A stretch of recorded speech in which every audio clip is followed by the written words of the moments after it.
This film.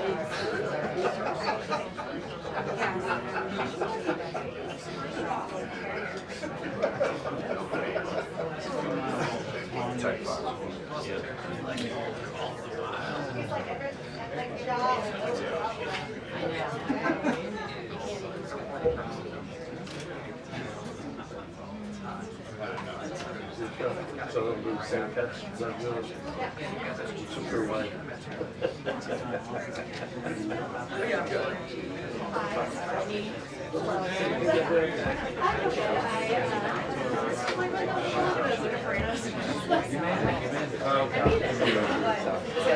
One day it starts on. Yeah, what are you doing? Don't hide my little pal. Recently the challenge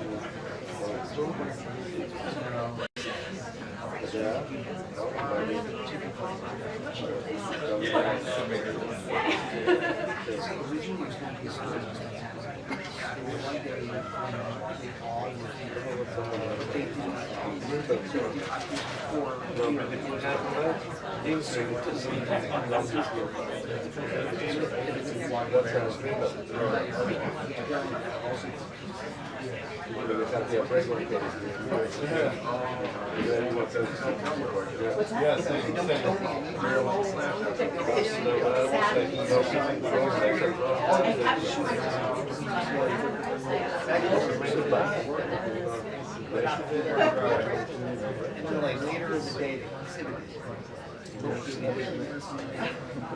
I got something in the group chat. They make a chemical they were looking for Ramirez, not Rodriguez. So it was like a lesson. This is got Rodriguez and not Ramirez. Like, oh, so we got to get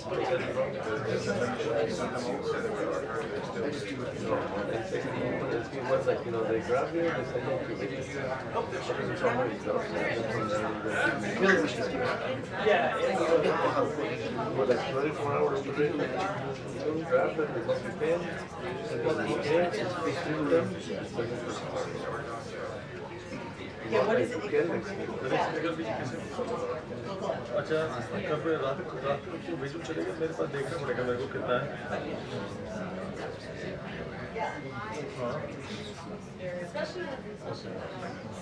मिल गई ना चलो ठीक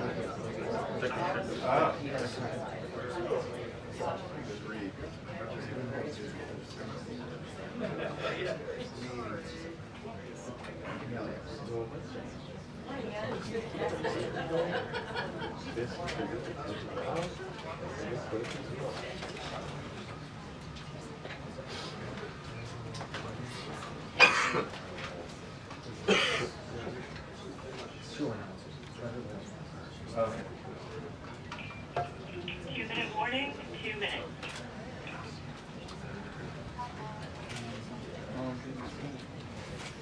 Spaghetti? Yes.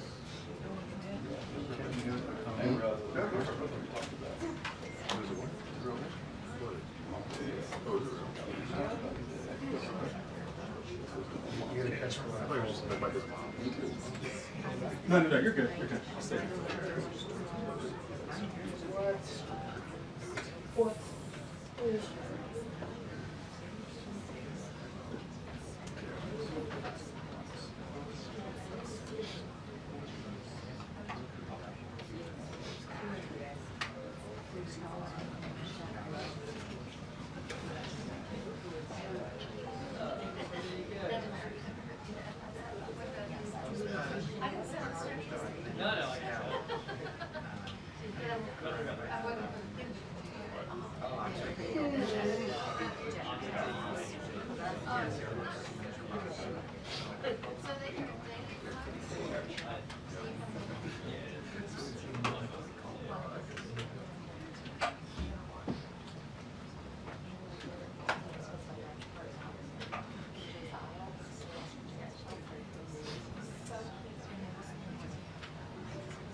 Hey, how you doing, brother? How's it going?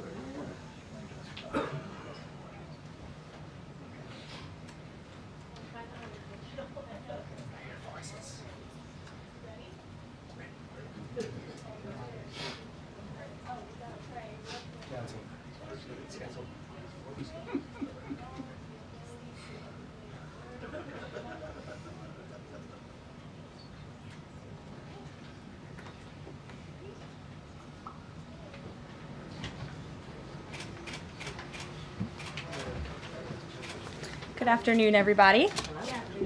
Happy Friday. As you all know, the President is currently undergoing his routine and long-scheduled physical at Walter Reed Medical Center, and we will have a readout from the White House physician. Last night, Kassina Karolina arrived back safely in the United States after being detained in Russia for more than a year. Since Inauguration Day, President Trump and his team have secured the release of more than 40 detained Americans abroad. This is more than half of the number of Americans released by Joe Biden in 4 years, and President Trump has brought these Americans home in 80 days. This administration will continue to work hard to bring Americans home from around the world. As I've said before, and I will say it again today, everybody in this room has access to the most transparent and accessible president in American history. The cabinet meeting yesterday was further proof. President Trump asked each secretary to provide an update to all of you in the media on the critical work they are doing at their respective agencies to deliver on his agenda. And according to new reporting from the Washington Times, who I believe is in this room today, President Trump answered nearly 100 questions from the press, all of you, during his first 3 open press cabinet meetings this year. That's nearly 20 times the number answered by Joe Biden in cabinet meetings during his entire 4 years in office. In more excellent economic news that was released yesterday, the Consumer Price Index report showed inflation fell to 2.4% in March, smashing expectations for the second straight month in a row. This marked the first drop in consumer prices dating all the way back to the COVID pandemic. Prescription drug prices saw the largest monthly decline on record. Prices for airfare, used vehicles, and car insurance all decreased as well. And energy prices fell 2.4% in March, driven by plummeting gas prices around the country. Also yesterday, House Republicans answered President Trump's call to move forward the budget resolution and officially set the stage for the passage of one big, beautiful bill. The American economy will boom after this bill is passed and the rest of the president's pro-growth agenda goes into effect. The largest tax cuts and deregulation in history, coupled with our energy industry unleashed and renegotiated trade agreements that put America first, are the ultimate formula to usher in the golden age of America. On that note, more than 75 countries have now reached out to the Trump administration, eager to address the trade issues that have exploited America and hurt our workers in the process. The phones have been ringing off the hook to make deals, and these countries wisely heeded President Trump's warning not to retaliate, and as a result, they were rewarded with a 90-day pause and substantially lower reciprocal tariff rates during this period so potential solutions can be achieved. Past presidents just willingly accepted the failed status quo on trade that ripped off our workers and our companies. But that's not who this president is. He creates his own leverage and negotiates deals better than anyone else who has sat in the Oval Office before him. And that process is currently underway. On another matter, the deadline for registration under the Alien Registration Act is today. All foreign nationals present in the United States longer than 30 days must register with the federal government. Failure to comply with this is a crime, punishable by fines, imprisonment, or both. As President Trump and Secretary Noem have both said, if you register and you leave now, you choose to self-deport, you may have the opportunity to return later legally. But if not, you will be arrested, fined, deported, never to return to our country again. The Trump administration will continue to enforce our nation's immigration laws. We will not pick and choose which laws to enforce. We must know who is in our country for the safety and the security of our homeland and for all American citizens. I also have a note from the First Lady to share with you on this Friday. On Tuesday this week, First Lady Melania Trump celebrated the advancement of the Take It Down Act in the House Energy and Commerce Committee. The important legislation passed the committee with bipartisan support. And as you may remember, the president talked about this bill in his address to a joint session of Congress last month. The First Lady remains dedicated to her championing child well-being, ensuring that every young person can thrive, and of course, championing her Be Best agenda. We urge Congress to swiftly pass this important legislation. Here in our new media seat today, we have Jordan Berman. Jordan is a social media content creator and influencer and a lawyer who grew up following breaking down the news from a neutral perspective. Jordan is the host of her own podcast called Unbiased Politics, where she dissects the top stories from the week from a legal perspective. Jordan focuses on bringing back real journalism from a nonpartisan perspective and has mastered explaining complex legal decisions to a mass audience in the short-form context. Her two biggest platforms are TikTok and Instagram, where she has roughly 500,000 followers on each. With that, please kick us off, Jordan. Thank you. As you know, yesterday the House passed the SAVE Act, and many married women, soon-to-be married women, are concerned that the new voter ID requirements may inhibit their access to the polls. What assurances can you give women voters in America to ease their concerns? Sure. Well, the SAVE Act, as you mentioned, was passed by the House yesterday. This is the Safeguard American Voter Eligibility Act. I believe I'm getting that correct. And this act is a common sense measure. It would require proof of citizenship for voting in our elections. The Democrats have been fear-mongering about this bill, have been saying that married women, if their name has changed, they didn't change it on their identification, would not be able to vote. That is complete fallacy. There are outlined in the bill about how to avoid that. The president very much supports a common sense solution to ensuring that only citizens can engage in our elections. This is critical to improving the integrity of our elections and also the trust that American citizens need to have in our electoral process. So the president supports this bill, and that is a myth that has been proven wrong by the text of this bill. And I believe some of the co-sponsors of the bill have been very vocal in addressing that. And certainly I myself, as a married woman, would not stand before this podium if the president did not support such a common sense measure. Thank you. For my next question, I actually want to give a voice to the American people. I sourced the question from one of my listeners. Her name is Bryn. She is from Oregon. And she asked, what, if any, plans do you have, the administration, for the money that will be generated by tariffs imposed on foreign goods? How will the administration facilitate the development of American industries when many critical components, labor, parts, etc., are much cheaper and more feasible from foreign entities? It's a great question from your listener, and I want to thank her for submitting it to you to ask. That's the part of the new media seat, is so that everyday Americans across the country have a voice in this room. So thank you again for being here. Thanks for the question. The president's point about his trade and tariff agenda is to bolster our manufacturing industries here in our country, to bring down the cost of living here in our country, and to ensure that we are maintaining critical supply chains here in America. We cannot be dependent on countries like China if we want this country to be strong and wealthy. So the president wants to restore wealth to America by shoring up these jobs here at home, which will result in good paying jobs and higher wages for the American public. And so Americans should trust in that process. He effectively implemented tariffs in his first term while driving down the cost of living in this country, and that's what he's focused on doing again. So thank you. As a follow-up question, could I just ask, are there any specific ideas that the administration has as to what that revenue, specific tariff revenue, will be used for? Yes, to the heart of your question, the president has spoke about the trillions of dollars that he expects in revenue from tariffs and how we can use it to pay down our debt and to ensure that we are no longer faced with a crippling national debt in the trillions that is going to bankrupt our nation for future generations. So that money coming back home will make America in the green rather than in the red, which any small business owner across the country, I believe, can appreciate. Thank you so much. Thank you. Kelly. Tomorrow there will be negotiations between the United States and Iran in Oman. What are the president's chief goals for that, and is he satisfied with how Iran is responding to this? They don't want direct face-to-face negotiations, instead sort of old-school shuttle diplomacy where they're in separate rooms and messages are passed back and forth. So is the president comfortable with the arrangement there, and what is the chief objective? Well, I have spoken to both the president and also his national security team who will be engaged in these discussions. These will be direct talks with the Iranians, and I want to make that very clear. I also spoke to the president just last night about his goal when it comes to Iran, and he has reiterated repeatedly to all of you publicly and also privately to his team here at the White House, his ultimate goal and the ultimate objective is to ensure that Iran can never obtain a nuclear weapon. The president believes in diplomacy, direct talks, talking directly in the same room in order to achieve that goal. But he's made it very clear to the Iranians, and his national security team will as well, that all options are on the table, and Iran has a choice to make.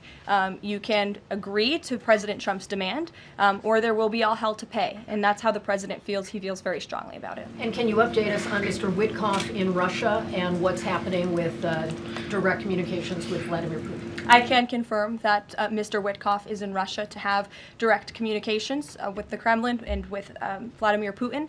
This is another step in the negotiating process towards a ceasefire and an ultimate peace deal in Russia and Ukraine. As these negotiations are ongoing, I obviously will not get ahead of the president or his team, but I think the president has been quite clear that he's been continually frustrated with both sides of this conflict, and he wants to see this fighting end. He wants the war to end. We believe we have leverage in negotiating a deal, to a peace deal, and we're going to use that leverage, and the president is determined to see this through. Thanks, Caroline. President Trump has said China wants to make a deal on tariffs. The president says he has a great relationship with Chinese President Xi. He's willing to speak with him directly. Why doesn't the president just pick up the phone and get this ball going? All of the things the president just said are true. The president, as I said from the podium just a few days ago when I was up here, would be gracious if China intends to make a deal with the United States. If China continues to retaliate, it's not good for China. The United States of America is the strongest, best economy in the world, as evidenced by the more than 75 countries who have called the administration immediately to cut good deals. So the president wants to do what's right for the American people. He wants to see fair trade practices around the globe, and that's his intention and his goal. So is he waiting for China to make the first move here? I'm not going to comment on communications that are happening or may not be happening, or either way. We'll leave it to our national security team to get these discussions underway. And as always, in the effort of transparency, we will provide updates moving forward. But the president has made it very clear he's open to a deal with China. Why is he optimistic that China's going to make a deal or wants to make a deal? If they're not talking, where's that optimism come from? He's optimistic. Hey, Sean. why would any of our allies work with us to isolate China in a trade war if we're treating friend and foe alike? You'll have to talk to our allies who are reaching out to us. The phones are ringing off of the hooks. They've made it very clear they need the United States of America. They need our markets. They need our consumer base. You saw Prime Minister Benjamin Netanyahu in the Oval Office with the president saying that he was going to bring down all of their monetary tariffs and their non-monetary tariff trade barriers as well. We've heard from South Korea. We've heard from Japan. The president has spoken to Vietnam. We have Italy coming to the White House next week. There's a reason for that, Sean, and it's because they need the United States of America and our business model and our markets to survive, and the president is using that leverage to our advantage. Michael. Hey, thank you, Caroline. Two-part question. China. Beijing says it will simply ignore any further tariff escalations from the U.S. Does President Trump see this as China backing down? And as a follow-up to that, what do you say to people like Shark Tank's Kevin O'Leary who say, you guys simply haven't tariffed China enough? Look, the tariff rate on China remains where it was yesterday, at the 145% level. The president made it very clear when the United States is punched, he will punch back harder, and he hopes to make a deal that benefits the American worker and our companies that have been ripped off for far too long, and he's finally taking bold and courageous action to do that. You know, taking on China is, in the terms of trade and tariffs, is something that both Democrats and Republicans alike have spoken about for decades. President Trump is finally doing it. Caroline, real quick, the president of El Salvador is coming to the White House on Monday. Does President Trump want him to bring Kilmar Abrego Garcia with him? The Supreme Court made their ruling last night very clear that it's the administration's responsibility to facilitate the return, not to effectuate the return. I believe the Department of Justice just filed another brief in the lower court. I would defer you to that for any updates. But as you mentioned, President Bukele will be here at the White House on Monday to talk about the cooperation that is at an all-time high. And we very much appreciate President Bukele and El Salvador's cooperation and the repatriation of El Salvadorian gang members who the previous administration allowed to infiltrate our country. Sure. Thank you very much, Caroline. The president spoke quite highly of the great relationship that he has with the Turkish president. We know that the president might be heading off to the Middle East very soon. Is he planning to meet with the Turkish president, either here in the White House or in Turkey? Any plans? I don't have any details about the president's overseas trip other than to say he was surely going to Saudi Arabia. There could be more countries as part of that trip. We're working on the details, and as I've said repeatedly, we will provide the details of that trip as soon as possible. A trip to Turkey, or his invitation to the Turkish president, is under consideration? I'm not going to comment on the details of the trip, but once they're confirmed, I will certainly let you all know. Yes, Stephen. Thank you, Caroline. I'd like to ask you about presidential health and also about tariffs. On presidential health, are there plans for the president's physician to come here and take our questions? And also, President Trump repeatedly makes remarks about the former president's health. Is he considering using his executive powers to bring any greater transparency there? As I have said, the president is undergoing his long-scheduled physical. It's a yearly physical that every president receives, and we will provide an update on that by the president's physician as soon as we possibly can. And about the former president and transparency regarding his health, are there... Well, I can tell you there was certainly a lack of transparency from the former president, from the entire former administration, and frankly, a lot of people in this room when it came to the health and the competence of the former president of the United States, Joe Biden. There was was one of the greatest cover-ups and frankly political scandals this nation has ever seen. It's been unraveled in some recent books that are being written by journalists who engaged in that cover-up and scandal, which is quite ironic. But this president is clearly committed to transparency. You in this room see him and hear from him on a daily basis. You in this room know from covering him, it's hard to keep up with him. He is a machine working around the clock every single day. And the physician, after today's physical, will provide an update on the report in the effort of transparency. If I could ask about tariffs, there have been big swings this week in the Treasury bond yields. There's a theory that it might be because of China dumping these as leverage, driving up costs for U.S. loans like mortgages. Does the White House have evidence that this is in fact a result of Chinese dumping, and if so, is there a message on that? Not to my knowledge, but I would check in with the Treasury Department on that. I can tell you I know our Secretary of Treasury, Scott Bessent, is keeping a very close eye on the bond market. He spoke about it at the White House this week, and I know he's keeping his eyes on it day to day. Ed. Thanks. Thank you, Karoline. So the administration, I have an administration source who's telling me that we're weeks away from the first deal with the country over tariffs. Where is the administration? How soon can we see that? And what country is that first one? I won't reveal or get ahead of our trade team as these negotiations are obviously ongoing, but I can tell you very good progress has been made. Jameson Greer was on television this morning and I spoke to him, and he confirmed that more than 15 offers are already on the table, which is remarkable in just a mere matter of days. And as I said earlier, we've heard from more than 75 countries around the world. This is a team effort. The president has a team of great, brilliant advisors who have been with him every step of the way, and all of them will be divvying up the workload. And I just want to give the president and his trade team credit for taking this on. This is a massive undertaking. There's no doubt about it. We take it very seriously. The president is determined to renegotiate global trade on behalf of American workers. And again, you've seen people on both sides of the aisles calling for this for years, but I think no other president lacked the courage or maybe the work ethic or the stamina to take on such a task. And I know there were some questions about the president's delayed departure earlier to Walter Reed. I'd like to address it was because he's working on this very issue, so he was running a bit behind this morning. On the 90-day pause, what would the president need to see in order to extend that 90-day pause for countries on tariffs? Well, I think the president addressed this yesterday when he said he's hoping that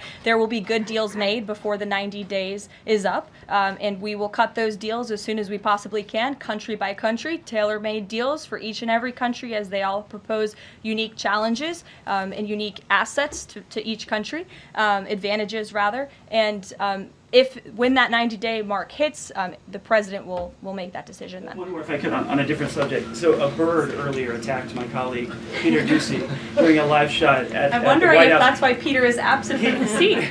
Is he doing okay? He's recovering. Has anyone checked on him? He's recovering. Is anyone looking into that incident? I could check in with GSA to see if anybody here is looking into it. I also understand there was a mouse in the briefing room earlier today, so I'm hoping somebody checked in on that, as I'm hoping it doesn't run up here and distract me. That would be a good way for all of you to distract me, actually, have a mouse come run up here. So I'll get an answer for you on that, out of respect for our good friend Peter. Jeff? Why is American consumer confidence so low? Look, I think there's a great optimism in this economy, great optimism for the American people, a lot of reason for people to feel optimistic. The president is, as I just said, trying to renegotiate the global trade agenda that has ripped off the American people for far too long. As he said, this is going to be a period of transition. He wants consumers to trust in him, and they should trust in him. Look at what he did in his first term. And I just want to reiterate all of the reasons to be confident since you asked, Jeff. For those watching at home, yesterday the CPI report, inflation declined massively. Consumer prices are dropping for the first time in years. Energy prices are down. In fact, oil prices are down 20% since this president took office. Wholesale prices fell again. There have been trillions of dollars in investments into this country. Every day the president is signing executive orders to cut regulation, especially when it comes to Environmental Protection Agency, our energy industry. That's going to unleash the economic boom in this country that we saw in the president's first term. So trust in President Trump. He knows what he's doing. This is a proven economic formula. What is he asking of Americans at this time? He talked about transition costs, transition problems. Is he asking something specific for Americans to do? No, I think the president is asking for Americans trust in Trump, as I just said, trust in his economic agenda and formula. It's a proven formula that works. And by the way, clearly the American people do in fact trust him because they did just overwhelmingly elect him to this office. Jennifer. Is he going, I'm asking about the physical, is he undergoing any general anesthesia, and can you outline any of the other tests that he's doing today? He is not. He is undergoing quite a few tests, imaging. Again, it's a it's a yearly physical, so there's quite a lot that goes into it to make sure the president is accomplishing all of his goals, and we will provide a readout of that as soon as we can. And will you be committed to releasing all of the results, as many of the results as possible? Of course, yes. The president's physician will do that. I spoke with him this morning. Sure. Will you guys also consider releasing the president's fitness plan? He actually looks healthier than ever before. Healthier than he did 8 years ago, and I'm sure everybody in this room could agree. Is he working out with Bobby Kennedy? And is he eating less McDonald's? I can confirm the president is in very good shape, as you see, on a near daily basis here. And in that vein, thank God it's Friday. It's been a very long and busy week here at the White House. We will see you all on Monday, and we will release the results of that report as soon as we can. Have a great weekend, everybody. Thank you. Have a great week.